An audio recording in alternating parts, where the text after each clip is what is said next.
gentlemen, I'm very pleased to welcome you here at the Technical Forum at the group exhibit Hydrogen Fuel Cells and Batteries.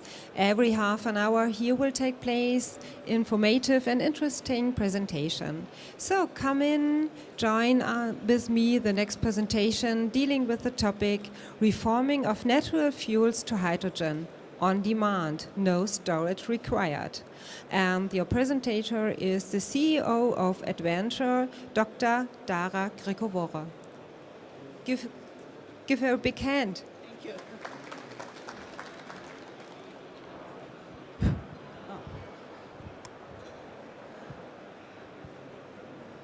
Good day.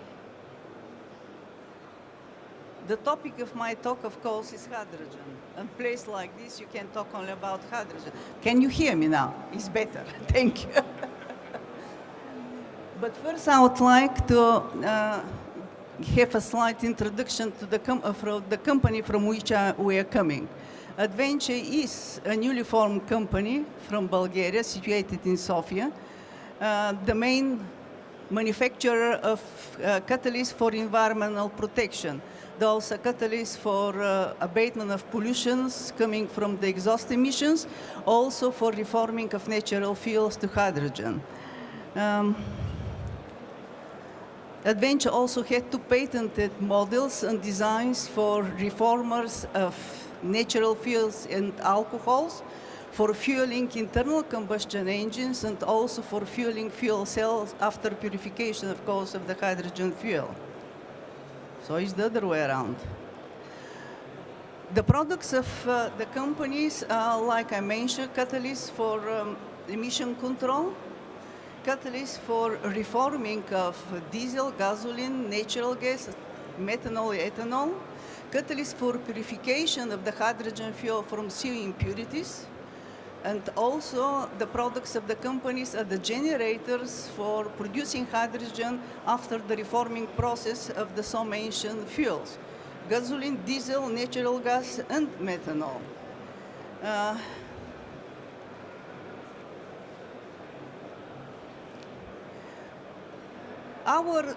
The objective of the concept before we to start developing the technology for reforming of natural fuels and alcohols was mainly because of the reason we are trying to avoid the storage of the hydrogen, which is, of course, a problem, and also one of the major reasons for developing the technology for direct fueling of internal combustion engines with reformate for diesel and gasoline and natural gas was saving a fuel, and saving fuel you are having reduction of the carbon dioxide.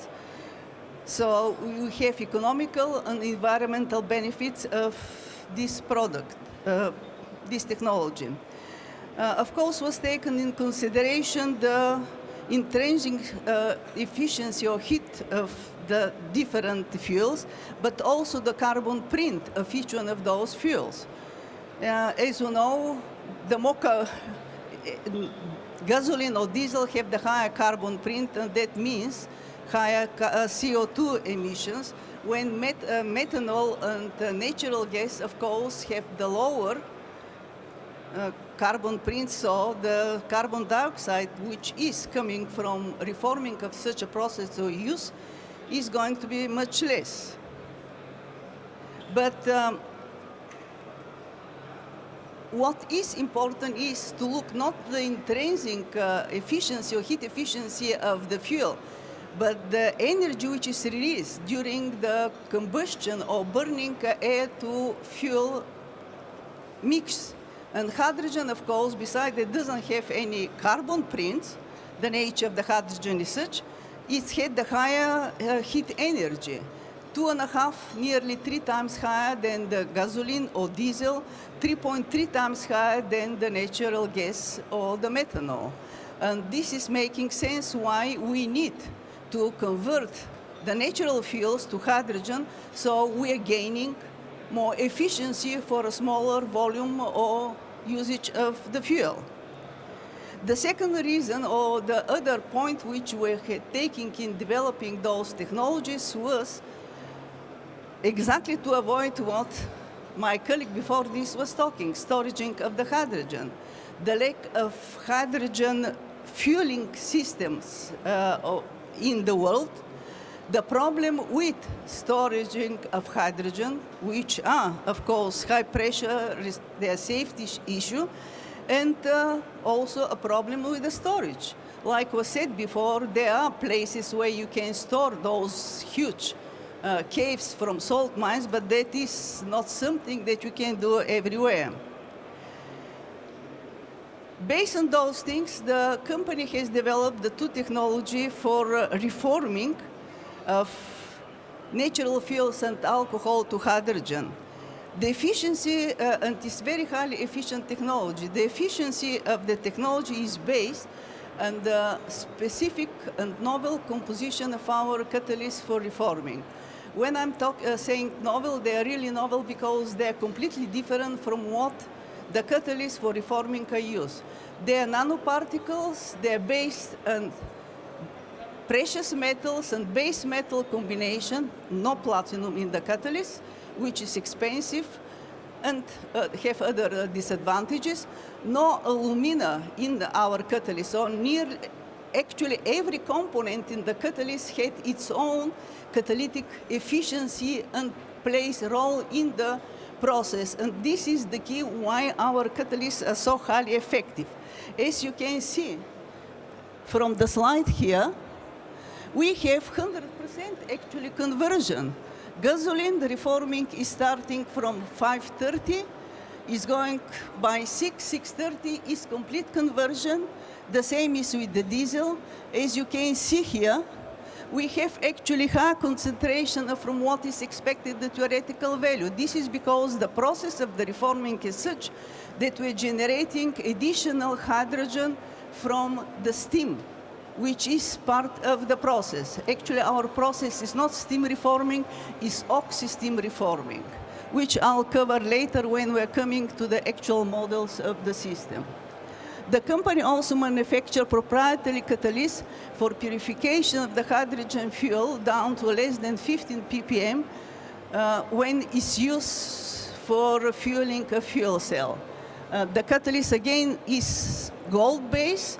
It had very high efficiency, very low temperature conversion, and gold doesn't have the affinity towards hydrogen like the other catalysts. That's what is making it very useful because the loss of hydrogen during the purification stage is minimal. Okay, like I mentioned, there are two patented models, and they're for stationary use of fuel cells and internal combustion engines. They can be utilized, of course, in the mobile units, but we don't have this experience and knowledge, so this is to the engineering part if they would like to use our reformers for mobile use. At the moment, they're for stationary use. Like I mentioned, the two systems are adaptable. They can be used for different types of fuels: gasoline, diesel, methanol, ethanol, and natural gas. This is the patented system for fueling internal combustion engine. As you can see, it's quite a simple process. We don't have outside heating source. We're using the internal. Actually, during the process which we're introducing,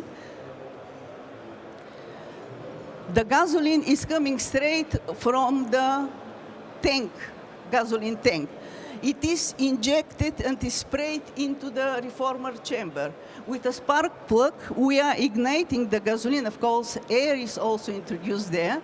And from the burning heat, which is generated from a small portion of that fuel which we're introducing, we are generating the heat which is necessary to bring the system, the reformer, to the 500 and 520 centigrades, which is required. After that, because it's oxy-steam reforming process, it generates additional heat, which is giving us the necessary temperature volume. Water also is introduced. Water is introduced for cooling the gases which are coming at the same time is evaporated and introducing like a vapor and part of the process because, like I say, it's oxy-steam reforming process. The gases from that system are coming with a temperature in the region of 600, 620. To be introduced directly to the engine, obviously you can't introduce such a hot stream of fuel. We have a cooling system which is incorporated into the reformer and is bringing the temperature of the reformate, which is fueling the engine, to 30, 35 degrees. And that is the ideal temperature to put it directly to the engine because the system is actually fueling everything directly to the engine. The reformate is, one can say, something like syngas, very highly hydrogen-rich, but also with quite a significant concentration of carbon monoxide. But carbon monoxide also is a fuel and can burn in the engine. Doesn't need, obviously, any purification. And during the process of cooling the gas, we are condensing also the extra water, which is recycled back to the water tank, so one doesn't need to refill the water tank all the time. So like I say, it's very simple. We are connecting it to the pump and the fuel tank. In the first 10-15 seconds, we're igniting the gasoline with the air that is coming. The gas that is evaporated is going through the reformer and entering straight the internal combustion engine. After the 7-8 minutes, the temperature of the reforming is reached, and the reforming process starts, and actually you start seeing reduction of the consumption of your fuel and getting what you're needing. By the 16 minutes, you have complete conversion of the fuel to the hydrogen-rich mixture, and the efficiency is quite significant. Very simple and no problem, actually. The efficiency of that system is greater than 88 for diesel and gasoline because, like I mentioned, we're using part of the fuel to generate the heat that we're needing for the reformation. For methanol, it's higher, because the temperature that we need to reach methanol reforming is much lower, so that is in the region of 93-95%. The system, patented system, which is for the fuel cell, is very similar to what we have discussed. Again, introducing the fuel, air, again, generating the heat by the oxy process that is starting at the beginning, just that at the end we do have a purifier of the natural gas. The conditions obviously here are slightly different, so the carbon monoxide concentration in the reformate is in the region of about 2%. And this 2%, we have a highly efficient and proprietary catalyst. It's a gold-based catalyst, which is reducing the carbon monoxide down to the level of 5 ppm. At this level we have been achieving. The good thing about this catalyst is that gold have very low affinity towards hydrogen. So the loss of hydrogen is quite minimal because of this lack of affinity of the gold towards the hydrogen, which is different from the platinum, as we all know. And the temperature which we're using is between 100 and 110. That is the temperature which actually we are keeping lower so not to have loss of more hydrogen. Now, if it is a fuel cell which is a high temperature fuel cell, you don't need that additional cooler because the gases that are going to come here are going to be in the region of 190, 500 degrees. If you need if you have a fuel cell which is with a low temperature, obviously we have a small cooler after the reformer to bring the temperature to 65%. That was a request from a client of ours from South Korea. He was asking for this because his fuel cell was 65, so we introduced that additional cooler. Like I mentioned, This is for the fuel cell. Methanol conversion is greater than 93.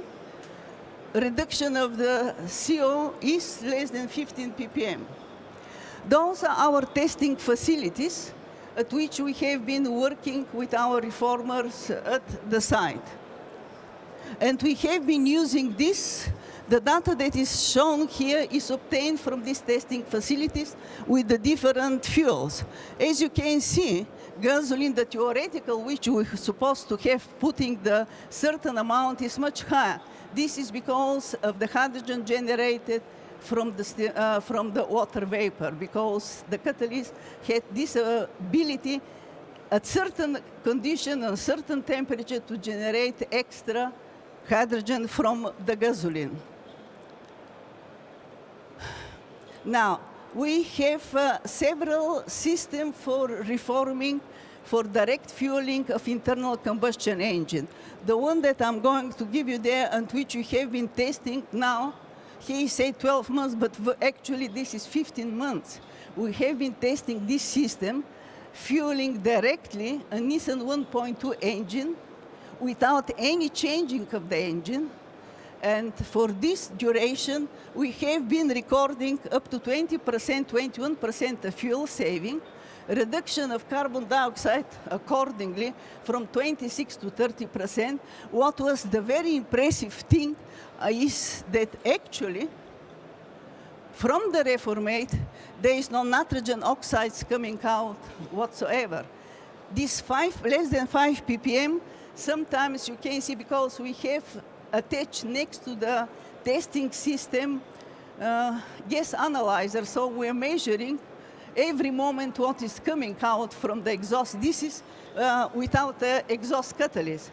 And the nitrogen oxide vary from 5, 3, 4, 1, 6, very, very low, which is a great advantage because this is allowing you to not to use the quite expensive and complicated nitrogen oxide system for removing of these things.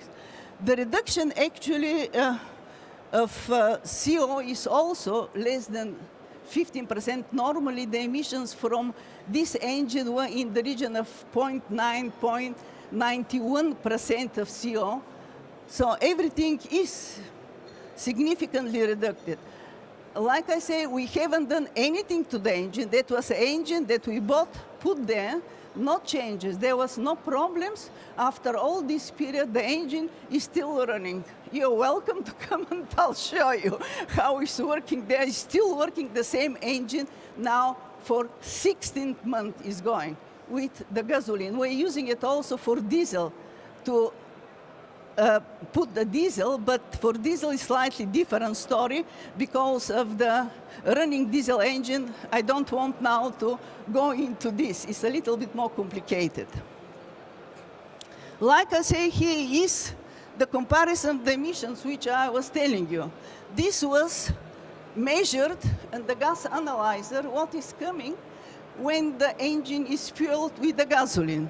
And that is the normal, pretty good actually, concentrations of the gases. And you can see the nitrogen oxide here, and you can see what is coming after we switch the engine to the reformate. This is 98% reduction of nitrogen oxide.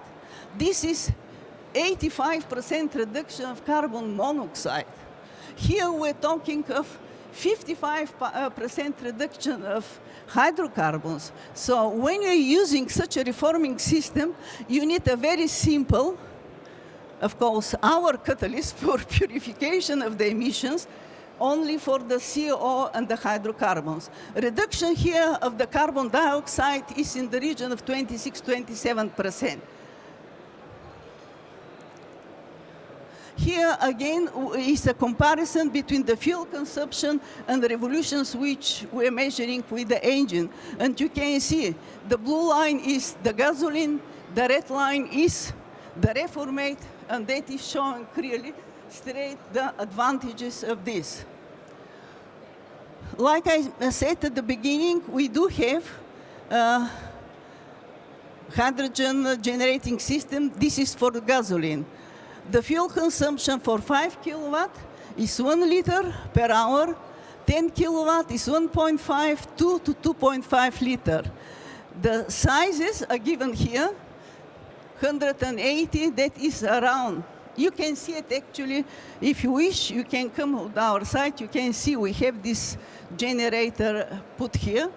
The weight is accordingly 30, 33, 30, going to 43, which is not very heavy for such a thing, because when I was looking around, for much smaller, let's say for 5 kilowatt, people are talking of 60 kilogram, and this is not very heavy, which allow us to take it to the States when we go next year, next month for exhibition.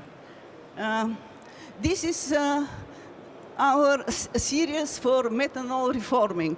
This is with 5, 10, and 20 kilowatt. We went to the 20 kilowatt because, like I mentioned, we have a request from South Korea for this kind of efficiency. They ask for 260 liters per minute of hydrogen to be produced. And because of the very high, am I getting late? We are having the use, like I say, is 240 milliliter per minute. All this is translated to a 14 liter per hour to produce 15.6 megawatt of hydrogen per hour, which is quite impressive, in my opinion. I don't know yours. Thank you for your attention. Thank you very much for this interesting presentation. So are here any questions from you, from the audience? Would you be so kind to introduce yourself? Sure. Arkady Malakov from Solid Cell out in New York in the United States. You mentioned that you're also looking at the engine work with diesel, very briefly. Yes. Could you explain if you're looking to convert a diesel engine to a spark and then run syngas, or? No. I'm far from this. I'm far from this, actually. We are not engineer. We are chemical engineering company. We don't want to convert the engine. What I was saying is we are reforming the diesel. And actually, we did experiment with putting diesel to our reformate. And the fuel which is coming, the reformate, you can feed it straightly to the internal combustion engine. This is what I'm saying. So it's not for a diesel application? It is for diesel application because you can reform the diesel, but what is happening is that instead of putting the whole, like in the gasoline, you're putting the whole volume of fuel through the reformer, we are putting only 2/3 of the volume through the reformer. You start your diesel engine the conventional way. That's what we're saying. We don't want changes in the engine. Conventional way, but you are reforming 2/3 of your fuel to the hydrogen-rich mixture, and that's why you are again saving from the diesel. And like I say, considering what is coming out from the reformate, especially for the nitrogen oxides, I think that is a winning solution. That's my personal opinion. I don't know how you feel. But nitrogen oxide, we all know, especially for the diesels and particulate matter, is a problem. Even though that we have a very good catalyst for dealing with this. Thank you. Thank you. I think these gentlemen had a question. Would you be so kind to introduce yourself? Oh, my question, very nice presentation. It is first Thank my you. point of view. But I have only one question. You obtained during experimental testing gasoline saving about 20%, Yes. but decreasing of CO2 30%.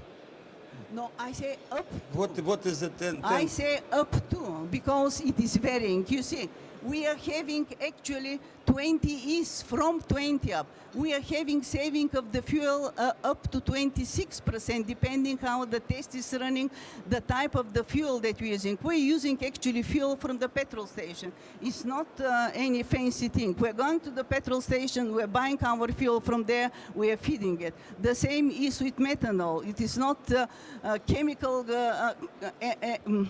great or whatsoever. We are buying industrial things. So that's what I was saying. It is saving, which is varying from the conditions. We have 20% saving fuel, 21, 25, 26. And accordingly, the CO2 is varying from this to this. That's what I'm saying. Thank you very much. Pleasure. Would you be so kind to introduce yourself shortly? Hi, my name is Lawrence Gwen Clement. I'm working for a small company called Percy. I had a question about yield. What is the efficiency, kilowatts of your technology? And, Fuel cell. No, I'm talking the reforming. The reforming, like I say, we're talking in kilowatts. For this amount of fuel that we're putting with what we're producing, it is a reformer for 5 kilowatts, for 10 kilowatts, depending of what is the needs that you would like to use and the type of the engine that you're going to use. Yeah, but for 1 kilo of hydrogen, that is 33 kilowatt an hour. How many kilowatt an hour do you need? Pardon? It's not working. Sorry, I can't go back. It has been switched off. I can't go back.